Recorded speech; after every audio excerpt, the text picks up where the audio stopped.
نیا صاحب پور اتنے فاصلے پر نہیں تھا کہ وہاں تک نہ پہنچا جاتا۔ یہ کام کوئی بھی کر سکتا تھا، خاص طور سے اکرام جو ڈرائیور تھا۔ بہرحال اس کے بعد انہوں نے اوورسیئر کو ہدایت کی اور سارا کام بخیر خوبی ہونے لگا۔ مزدوروں نے کہیں سے تلاش کر کے کچھ جنگلی پھول حاصل کر لیے تھے جو انہوں نے مزار پر چڑھا دیے تھے۔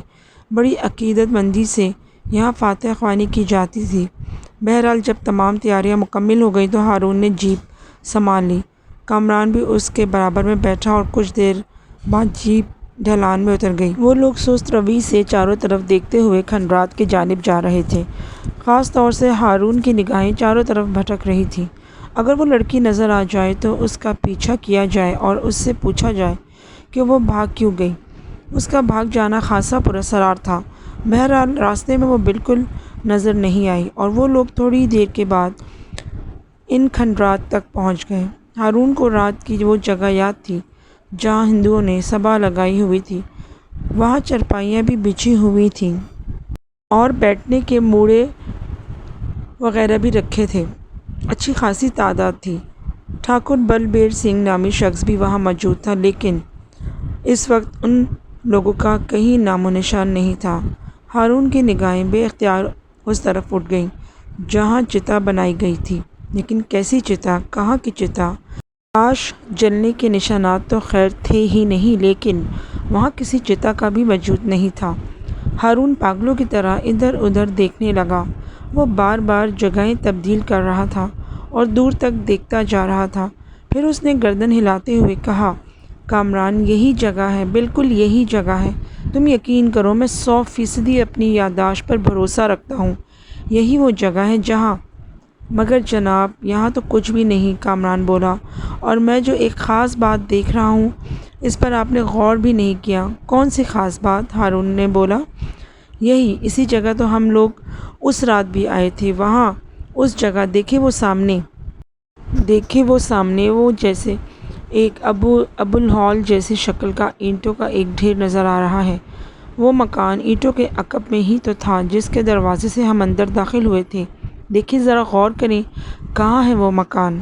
ہارون کو بھی یاد آ گیا اور وہ یہ دیکھ کر حیران رہ گیا کہ وہاں کوئی ایسا مکان نہیں تھا۔ تقریباً 1 گھنٹے تک ہارون وہاں رکا اور چیزوں کا جائزہ لیتا رہا، لیکن کہیں کوئی کسی قسم کا نشان نہیں ملا تھا۔ خدا کی پناہ، یہ تو بڑا مسئلہ ہو گیا۔ اب کیا کریں؟ واپس چلیں جناب، یہ سب آسیبی چکر ہیں، مت پڑیں اس آسیبی جھمیلوں میں، کہیں کوئی بڑی مصیبت میں نہ بن جائے، کامران نے کہا اور ہارون نے گردن ہلا دی۔ دونوں جیپ میں بیٹھ کر واپس چل پڑے تھے۔ صفورہ طاہر اس کہانی کا ایک اہم کردار ہے۔ حاجی عطا نے چاہا تھا کہ صفورہ کی ہارون سے شادی ہو جائے، لیکن ہارون اپنی مرضی کا مالک تھا۔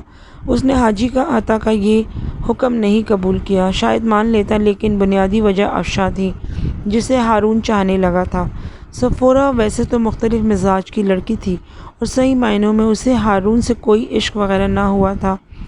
البتہ ہارون اسے پسند ضرور آیا تھا، لیکن جب ہارون نے اسے مسترد کر دیا تو صفورہ دنگ رہ گئی۔ اسے اپنا پندار حسن ٹوٹتا ہوا محسوس ہوا۔ وہ تو یہ سوچتی تھی کہ ہمیشہ اس کی مالی حیثیت، اس کا حسن جمال ایسا ہے کہ کوئی بھی اس کی قربت کا خواہشمند ہوگا، باعث فخر محسوس کرے گا، اور صفورہ نے انہیں ذلیل کر کے رکھ دیا۔ بہت سے لڑکے اس کے بارے میں دل میں قدر رکھتے تھے، لیکن صفورہ کو ان کی پرواہ نہیں تھی۔ پھر وہ پہاڑ تلے آئی، ہارون نے اسے ٹھکرا دیا اور افشاں سے شادی کر لی۔ صفورہ تل ملاتی رہی، اس کے دل میں ہارون کے خلاف نفرت کا طوفان امٹ آیا۔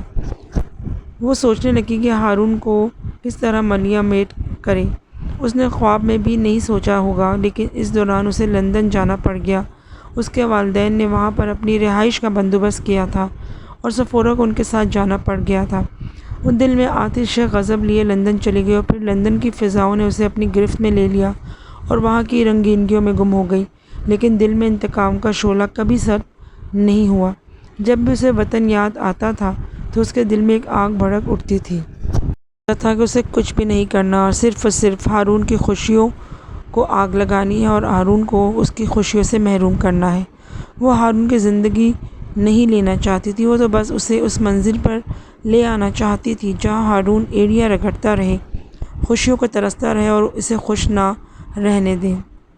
لندن میں بہت سے لڑکے اور لڑکیاں اس کی دوست بن گئیں۔ سب کے مشاغل الگ الگ تھے، لیکن ہری پرساد ایک ایسا ہندو لڑکا تھا جس سے اس کی گہری دوستی ہو گئی، لیکن یہ دوستی گناہ کی حد تک نہیں پہنچی تھی۔ البتہ ہری پرساد اس کے دل میں بہت کچھ رکھتا تھا۔ پھر ایک دن لندن کے شہر لیک ڈسٹرکٹ میں پکنک کا پروگرام بنا اور ہری پرساد نے اپنے دل میں گناہ کا ایک منصوبہ بنا لیا۔ بہت سے لڑکے لڑکیاں ایسے تھے جو لندن کی آزاد فضا میں اور مغرب کی تہذیب میں رس بس چکے تھے، اور یہ لوگ گناہ کی ہر منزل کو زندگی کا راستہ سمجھتے تھے۔ چنانچہ وہاں ہر طرح کی رنگ رلیاں شروع ہو گئیں۔ سفورا کو سب اچھا نہیں لگا تھا۔ ہری پرساد نے اس سے کہا، نہ مانے وہ بھوتنا گجراج، ادھر جو پہاڑی علاقے پھیلے ہوئے ہیں وہاں بڑے خوبصورت غار ہیں، میں نے ایک بار دیکھے تھے، یہاں آؤ میں تمہیں دکھاؤں۔ سفورا اس کے ساتھ چل پڑی۔ ہری پرساد اسے دھوکہ دے کر اس علاقے میں لے گیا اور پھر ایک غار میں جا کر اس نے سفورا سے اپنا مداح بیان کر دیا۔ اگر یہاں رہ کر بھی تم پاکیزگی کا دعویٰ کرتی ہو تو پھر تمہاری زندگی ہی بیکار ہے۔ کہنا کیا چاہتے ہو؟ وہی سفورا جو ایک نوجوان کا ایک نوجوان لڑکی سے مطالبہ ہو سکتا ہے۔ میں نے کتنی بار محسوس کیا ہے ہری پرساد کہ تم اچھے آدمی ہونے کے باوجود بھی کبھی پٹری سے اتر جاتے ہو۔ غلط فہمی ہے تمہاری سفورا، کون کہتا ہے کہ میں اچھا آدمی ہوں سوائے تمہارے؟ ہری پرساد ہنسا پھر بولا، میرا مطلب یہ ہے کہ برائی تو صرف تخلیق کر لی جاتی ہے، دو انسانی ملاپ برائی تو نہیں۔ اگر یہ برائی ہوتا تو دنیا میں اس کا رواج ہی نہ ہوتا۔ فضول باتوں سے گریز کرو، اگر تم اس مقصد کے تحت یہاں آئے ہو تو ناکام ہوگے۔ نہیں سفورا، میں نے بہت سوچ سمجھ کر یہ قدم اٹھایا، یہ غار کسی کے علم میں نہیں، کوئی ادھر نہیں آئے گا۔ اگر تم نے شرافت سے میری بات نہ مانی تو میں تم پر پتھر مار کر تمہیں زخمی کر دوں گا اور اس کے بعد اپنا مقصد پورا کر لوں گا۔ مجھے تمہاری ہوش مندی یا رضامندی کی ضرورت نہیں ہے، اس کے بعد تمہاری تقدیر ہے کہ اگر تم زندہ بچ گئی، بلکہ نہیں، اگر تم نے میری بات نہ مانی تو تمہیں زندہ چھوڑنا میرے لیے مشکل ہوگا۔ بس چلو آؤ پھر کوشش کر لو۔ سفورا نے ہری پرساد کو چیلنج کر دیا۔ ہری پرساد کا چہرہ بھیانک ہو گیا تھا، اس کے شیطانی ارادے اس کے چہرے پر نظر آنے لگے۔ وہ وحشت کا شکار ہو گیا تھا اور اندازہ یہ ہو رہا تھا کہ جو کچھ اس نے کہا ہے وہ کر ہی جائے گا۔ لیکن سفورا کی فطرت میں بھی ایک درندگی بسی ہوئی تھی، وہ عام لڑکی نہیں تھی۔ زندگی میں اس نے جو کچھ بھی کیا تھا اپنی پسند اور اپنی مرضی سے کیا تھا، اور اس وقت اس کی وحشت بھی ابھر آئی تھی۔ ہری پرساد سمجھتا تھا کہ وہ ایک تندرست و توانا نوجوان ہے، ایک معمولی سی لڑکی بآسانی اس کے قابو میں آ جائے گی، لیکن جب اس نے سفورا پر جھپٹا مارا تو سفورا اس کے زد سے بچنے کے بجائے اس کے بالکل سامنے آ گئی، اور اس کے بعد اس کا الٹا ہاتھ ہری پرساد کے منہ پر پڑا۔ یہ ناقابل یقین سی بات تھی۔ ہری پرساد کے دونوں ہونٹ کٹ گئے اور اس کے منہ سے بھل بھل خون بہہ نکلا۔ خون دیکھ کر اس پر دیوانگی سوار ہو گئی، اور اس بار اس نے سفورا پر ایسا بھرپور حملہ کیا کہ اپنی دانش میں وہ سفورا کو رگیدنے میں کامیاب ہو جاتا، لیکن یہاں بھی اسے شدید ناکامی کا سامنا کرنا پڑا۔ سفورا نے اس کی گردن میں کینچی ڈال لی تھی اور اس کے بعد ہری پرساد کو دن میں تارے نظر آ گئے۔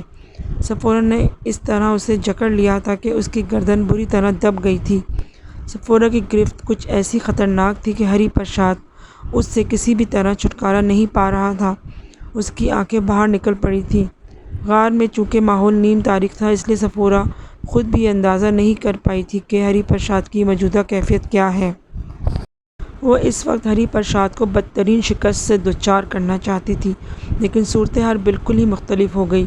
ہری پرساد کے حلق سے 2-3 بار آوازیں نکلیں اور وہ اپنی بھرپور جدوجہد کر رہا تھا، لیکن سفورا نے کچھ ایسی گرفت ڈالی ہوئی تھی کہ ہری پرساد کو آزادی نہ مل سکی، اور کچھ دیر بعد ہری پرساد کی جدوجہد ختم ہو گئی۔ اس کا بدن ڈھیلا پڑ گیا۔ سفورا جو پوری قوت سے اسے سنبھالے ہوئے تھی، ہنس کر بولی، کیوں ہری پرساد، بس اتنی ہی طاقتور مرد تھے تم؟ خبردار، اس کے بعد آئندہ کسی لڑکی کو اس کی مرضی کے خلاف دھمکیاں دینے اور مجبور کرنے کی کوشش مت کرنا۔ تم نے مجھے کیا سمجھا تھا؟ پھر اس نے ہری پرساد کو چھوڑ دیا اور ہری پرساد دھڑام سے نیچے گر پڑا۔ صفورہ کئی قدم پیچھے ہٹ گئی تھی، پھر اس نے زور سے آنکھیں پھینچ کر گردن جھٹکی اور جھک کر ہری پرساد کو دیکھنے لگی۔ پہلے تو وہ یہی سمجھی کہ وہ مکر کر رہا ہے، پھر خیال بدلا اور سوچا کہ شاید بے ہوش ہو گیا ہے۔ پھر اس نے اس کے سینے پر ہاتھ رکھا اور اسے جھنجھوڑا، اٹھو، اٹھ جاؤ، میں وعدہ کرتی ہوں کہ کسی سے اس بات کا تذکرہ نہیں کروں گی، چلو اٹھ جاؤ۔ لیکن ہری پرساد نہ اٹھا۔ صفورہ نے جھک کر اس کے بازو پر ہاتھ رکھ دیا۔ اسے ایسا محسوس ہوا کہ ہری پرساد کا جسم سرد ہوتا جا رہا ہے۔ تب اس نے اس کی ناک کے سامنے ہاتھ رکھ کر اس کے تنفس کا جائزہ لیا اور تنفس نہ پا کر ایک دم خوفزدہ ہو گئی۔ ہری پرساد مر چکا تھا۔ اس نے وحشت زدہ انداز میں چاروں طرف دیکھا اور دل میں سوچا کہ یہ کیا ہوا، اس کے ہاتھوں قتل ہو گیا۔ لڑکیوں کو یہ بات معلوم ہے کہ وہ ہری پرساد کے ساتھ اس طرف آئی ہے۔ صفورہ کو خوف کی شدت سے کنگ رہ گئی۔ لندن کے قانون میں اس کے لیے معافی نہیں تھی۔ ماں باپ کی مرضی کے خلاف وہ یہاں رنگ رلیوں میں مصروف ہو گئی تھی، لیکن دل کے اندر عزت نفس کا ایک تصور موجود تھا۔ چنانچہ وہ ان غلاظتوں میں نہیں ڈوبی تھی جن میں یورپ ڈوبا ہوا تھا۔ ہری پرساد اس کے ہاتھوں مارا جا چکا تھا، لیکن اب اس کی آنکھوں کے سامنے موت ناچنے لگی۔ بچنا مشکل ہے، بہت مشکل، اس نے سوچا اور پھر وحشت زدہ ہو کر اس کی طرف مڑی اور پیچھے سے ایک آواز آئی، ٹھہرو۔ یہ آواز ہری پرساد کی نہیں تھی۔ صفورہ کے بدن کا سارا لہو خشک ہو گیا۔ غار میں اور کوئی بھی ہے، اور اگر کوئی ہے تو اس نے یقیناً صفورہ کو قتل کرتے ہوئے دیکھا ہوگا۔ صفورہ کی پلٹنے کی ہمت تک نہیں تھی۔ اب وہ قدموں کی چاپ سن رہی تھی۔ اس کا بدن تھر تھر کانپ رہا تھا۔ پھر عقب سے ایک ہاتھ اس کی پشت پر آیا۔ ڈرو نہیں، میری طرف گھوم جاؤ، آواز نے کہا، لیکن صفورہ کی پھر بھی ہمت نہ ہوئی۔ وہ آواز پھر آئی، اچھا چلو باہر، چلو باہر چل کر بات ہوگی، چلو۔ اس نے صفورہ کو باہر دھکیلا تو صفورہ کے قدم اٹھ گئے۔ اس کا پورا بدن پسینے میں ڈوبا ہوا تھا۔ وہ باہر نکل آئی، میری طرف دیکھو، آواز بھاری اور پاٹدار تھی۔ وہ گھومی تو اس نے ایک لمبے ترنگے سادھو کو دیکھا جس کے ماتھے پر تلک لگا ہوا تھا۔ پوری پیشانی چندن ڈھکی ہوئی تھی، بڑی بڑی آنکھیں، لمبی داڑھی اور لمبے لمبے بال، لیکن پورا چہرہ بے حد جاندار تھا۔ یہ شخص صفورہ کے لیے بالکل اجنبی تھا۔ میرا نام ٹنڈن گوپال ہے، یہاں میرا ایک ادارہ ہے، میں لوگوں کو کالا جادو سکھاتا ہوں۔ انگریزوں میں میرا کالا جادو بہت مقبول ہے اور میں نے جادو میں کمال حاصل کیا ہے۔ میں تمہاری مدد کر سکتا ہوں لڑکی۔ یہاں پر غار میں مجھے 3 دن کا چلہ کرنا تھا۔ میں یہاں خاموشی سے ایک تاریک گوشے میں بیٹھا ہوا چلہ کشی کر رہا تھا کہ تم یہاں آ گئی۔ بہت کم لوگ ادھر کا رخ کرتے ہیں، چنانچہ لندن کی فضا میں یہ غار بھوتوں کی خیر کھلائی جاتی ہے۔ ٹنڈن گوپال ہنسا اور پھر بولا، اور انگریزوں سے زیادہ توہم پرست اور کوئی قوم نہیں۔ بہرحال لڑکی، میرا چلہ تو پورا ہو چکا تھا اور مجھے تھوڑے وقت کے بعد یہاں سے نکلنا تھا، لیکن تمہارا بہادری نے مجھے بہت متاثر کیا۔ میں خود بھی ایک بہادر آدمی ہوں اور دلیری پسند کرتا ہوں، اور دلیری بھی ایک لڑکی کی، مجھے ایک عام لڑکی نہیں معلوم ہوتی۔ یہاں میرے سینکڑوں شاگرد ہیں جو مجھ سے بہت کچھ سیکھتے ہیں۔ میں اتنا ہی سکھاتا ہوں انہیں جتنا ان کے لیے اور میرے لیے دونوں کے لیے مناسب ہو، لیکن تم جیسی لڑکی میرے نزدیک عام لڑکی نہیں ہوتی۔ تم اگر چاہو تو میرا سہارا، میری علم حاصل کر سکتی ہو۔ دوسری صورت میں جو کچھ تمہارے دل میں ہے وہ بالکل سچ ہے۔ یہی سوچ رہی ہو نا کہ اب تمہارا بچنا مشکل ہے۔ لندن کا قانون تمہیں موت کے منہ میں دھکیل دے گا اور بالکل ایسا ہی ہوگا۔ لندن کا قانون یہ نہیں دیکھے گا کہ اس نے تمہارے ساتھ کیا کرنے کی کوشش کی تھی۔ بے وقوف لڑکی، یہاں یہ سب کچھ کوئی اہمیت نہیں رکھتا۔ یہاں کسی کی زندگی لینے کا عمل معاف نہیں کیا جائے گا اور اس کا نتیجہ صرف موت ہے۔ اس شخص نے الفاظ اس انداز میں کہے تھے کہ صفورہ کو محسوس ہوا جیسے کوئی اس کی گردن دبا رہا ہو۔ پھر وہ بولا، پھانسی کا پھندا، بجلی کی کرسی، زہریلا انجیکشن۔ نہیں، میں مرنا نہیں چاہتی، مجھے بچاؤ، خدا کے لیے مجھے بچاؤ۔ صفورہ وحشت آمیز لہجے میں چیخی۔ سامنے والے شخص کے چہرے پر بدستور مسکراہٹ پھیلی ہوئی تھی۔ اس نے کہا، بیوی کیسی باتیں کرتی ہو، اس دور میں ہر شخص اپنے لیے، صرف اپنے لیے غم کرتا ہے، خدا کے لیے کون کسی کا کام کرتا ہے؟ تمہیں اس مشکل سے نکالنے والا ایک ہی شخص ہے، جانتی ہو کون؟ سفورہ آس بھری نگاہوں سے اسے دیکھنے لگی تو وہ بولا، ٹنڈن گوپال، صرف ٹنڈن گوپال۔ سفورہ نے پریشان نگاہوں سے اسے دیکھا اور بولی، آپ میرے رازدار بھی بن چکے ہیں، حالانکہ میرا ارادہ اسے قتل کرنے کا نہ تھا، لیکن بس وہ مر گیا۔ میری مدد کیجیے پلیز۔ نہیں بی بی، اس دور میں پلیز کا لفظ صرف بیوقوف بنانے کے لیے استعمال ہوتا ہے۔ ہم ایک دوسرے کو پلیز کہہ کر آسانی سے بیوقوف بنا لیا کرتے ہیں، حالانکہ یہ ایک بے مقصد لفظ ہے، اس کا کوئی مفہوم نہیں سوائے اس کے کہ دوسرے کو بیوقوف بنایا جا سکے یا کیا جا سکے، سمجھی؟ مگر مجھے کیا کرنا ہوگا؟ یہ بات تو آپ جانتے ہیں کہ میرے سے قتل ہو گیا ہے، اور کیوں ہوا ہے اس کی وجہ بھی آپ جانتے ہیں۔ سب جانتا ہوں میں، وہی چیز جسے تم عزت اور آبرو کہو گی، ایسی ہی بات ہے۔ تمہارا مقصد صرف اتنا ہی ہوگا نا کہ تم اپنی آبرو پر کوئی حرف نہ آنے دو۔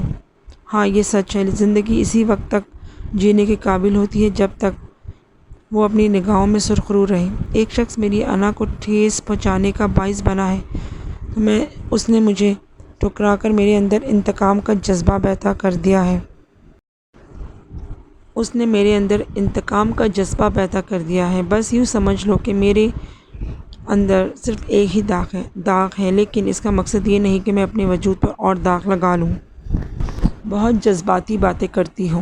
چلو یہ اور اچھی بات ہے کہ تمہارے دل میں اس کے لیے نفرت اور انتقام کا جذبہ ہے۔ اسے رفع کرنے کے لیے بھی مجھ جیسا ہی کوئی شخص تمہیں درکار ہے، یعنی ٹنڈن گوپال۔ آپ براہ کرم مجھے جلدی سے بتائیں کہ مجھے کیا کرنا ہوگا جس کے تحت آپ میری مدد کو آمادہ ہو سکیں۔ سفورہ نے کہا، سب سے پہلے تم مجھے گرو بناؤ گی، اپنا استاد، اپنا اتالیق، کیا سمجھی؟ ٹنڈن گوپال کی چیلی بنو گی تم۔ بہت کم لوگ ایسے ہیں جنہیں میں نے خود اپنا چیلا بنانے کی پیشکش کی ہے، ورنہ لوگ تو میرے قدموں میں آ کر پڑ جاتے ہیں کہ گرو مہاراج دیا کیجیے ہم پر، ہمیں اپنے سائے میں لے لیجیے، لیکن بس تمہاری شخصیت مجھے بھا گئی۔ تم ایک دلیر لڑکی ہو، ایسی دلیر لڑکیاں مجھے بہت پسند ہیں، کیا سمجھی؟ تو پھر آپ مجھے اپنی چیلی بنا لیجیے۔ خوب، سوچ سمجھ کر بات کرو۔ ہاں میں سوچ سمجھ کر بات کر رہی ہوں، مگر میری زندگی تو بچ جائے گی نا؟ ہاں، کوئی تمہارا بال بھی بیکا نہیں کر سکے گا، تو پھر جلدی کیجیے گرو مہاراج۔ ٹھیک ہے، آنکھیں بند کر لو، ٹنڈن گوپال نے کہا، اور سفورہ نے ایک لمحے کے لیے اسے مشکوک انداز میں دیکھا، پھر آنکھیں بند کر لیں۔ ٹنڈن گوپال آگے بڑھا اور اس کے قریب پہنچ گیا۔ خبردار آنکھیں نہ کھولنا، جیسے میں کہوں ویسے ہی کرتی رہنا۔ سفورہ نے گردن ہلا دی، پھر اس نے کہا، زبان باہر نکالو، تمہیں امرت رس چاٹنا ہے؟ یہ کیا ہوتا ہے؟ ہر چیز جان کر تم میری چیلی بنو گی؟ کیا کام تمہارا ہے نہ کہ میرا؟ دوسری بار مجھ سے کوئی سوال کیا تو میں تم سے ایک ہی بات کہوں گا کہ بھاڑ میں جاؤ۔ نہیں آپ ایسا نہ کریں، میں تیار ہوں، سفورہ نے کہا اور اپنی سی زبان نکال لی۔ تب سامنے کھڑے ہوئے ٹنڈن گوپال نے اپنے ہاتھ پر تھوکا اور اسے سفورہ کی زبان سے لگا دیا۔ سفورہ کو ایک گھنانا احساس ہوا تھا اور بدبودار چیز اس کی زبان سے لگی، لیکن ٹنڈن گوپال نے کہا، نہیں، زبان اندر مت کرنا، اور تھوڑی دیر بعد کہا کہ زبان اندر کر لے، خبردار امرت رس کا ایک قطرہ باہر نہ گرنے دینا۔ سفورہ کی طبیعت ایک دم بگڑنے لگی تھی، اس کے سارے وجود میں بدبو پھیل گئی تھی۔ ٹنڈن گوپال اسے غور سے دیکھ رہا تھا۔ سفورہ نے اس نمکین اور بدبودار شے کو نہ جانے کس طرح حلق سے اتارا، اس کے منہ کا مزہ شدید خراب ہو رہا تھا۔ اس نے کہا، یہ کیا تھا مہاراج؟ سوال نہیں، تم نے گرو دکشنا دے دی ہے، اب یہیں رکو، میں تمہارا بندوبست کر کے آتا ہوں، اس نے کہا اور واپس پلٹ کر اس غار میں داخل ہو گیا جہاں ہری پرساد کی لاش پڑی ہوئی تھی۔ ستیہ ناس، خدا کرے اس ہری پرساد کا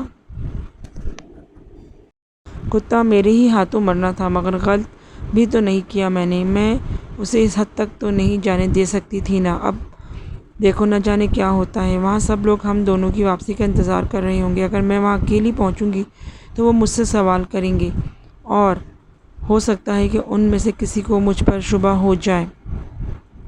خدایا، پھر میں کیا کروں گی؟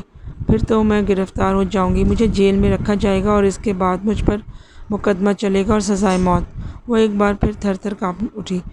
بری حالت ہو رہی تھی، دل چاہ رہا تھا کہ حلق تک کوئی چیز داخل کر لے، اس غلاظت کو باہر نکال دے جو اس کے اندر اتر گئی تھی۔ نہ جانے کمبخت نے کیا چٹا دیا تھا۔ پھر اسے قدموں کی چھاپ سنائی دی اور اس کی نگاہ سامنے اٹھ گئی، لیکن دوسری لمحے اس کے دل کو جو دھکا لگا تھا وہ ناقابل برداشت تھا۔ اسے چکر سا آ گیا۔ اس کے سامنے ہری پرساد غار کے دروازے سے باہر نکل رہا تھا۔ وہ چکرائے ہوئے دماغ کو سنبھالنے کی کوشش کرنے لگی اور ڈولنے لگی۔ تبھی اسے ایک آواز سنائی دی، نہیں، میں ہری پرساد نہیں، ٹنٹن کوپال ہوں، کالے جادو کا ماہر ٹنٹن کوپال۔ آواز بھی ٹنٹن کوپال ہی کی تھی۔ وہ سکتے میں رہ گئی۔ میں نے تم سے کہا تھا نا کہ میں کالا جادو جانتا ہوں۔ میں ہری پرساد کے جسم میں داخل ہو گیا ہوں اور اب میں ہری پرساد کی حیثیت سے تمہارے ساتھ چلوں گا۔ تم ان لوگوں کے پاس جاؤ گی، یہاں سے وہ واپسی کا سفر طے کریں گے۔ اپنے گھر چلی جانا۔ میں ہری پرساد کی حیثیت سے اپنی جگہ چلا جاؤں گا اور اس کے بعد ہری پرساد جائے بھاڑ میں۔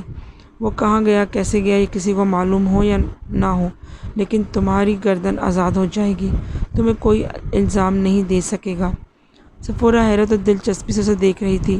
بدن ہری پرساد کا ہی تھا اور اس کے اندر ٹنٹن کوپال تھا۔ ٹنٹن کوپال نے کہا، اب دیر مت کرو، بہت دیر ہو گئی ہے، تمہیں میرے ساتھ ایک دوستانہ رویہ ہی اختیار کرنا پڑے گا۔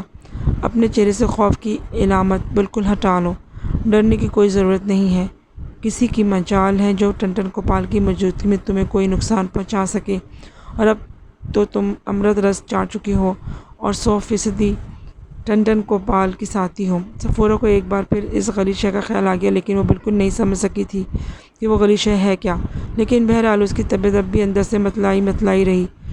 پھر وہ ہری پرساد یا ٹنٹن کوپال کے ساتھ واپس چل چھن چھن پڑی۔ کی آواز لندن کے شہر ساتھ میں رنگ مزدور رنگی جاگ بنانے جائیں والے گے، یعنی مستانوں اس وقت کی جب گود سے رات کو نکل آئے تھے، بے خود اور سرشار تھے۔ اسے بھی ایسی ہی نگاہوں سے دیکھا گیا جن میں شریر بے باکی چھپی ہوئی تھی۔ جملے کسے جا رہے تھے، لیکن صفورہ نے برداشت کیا۔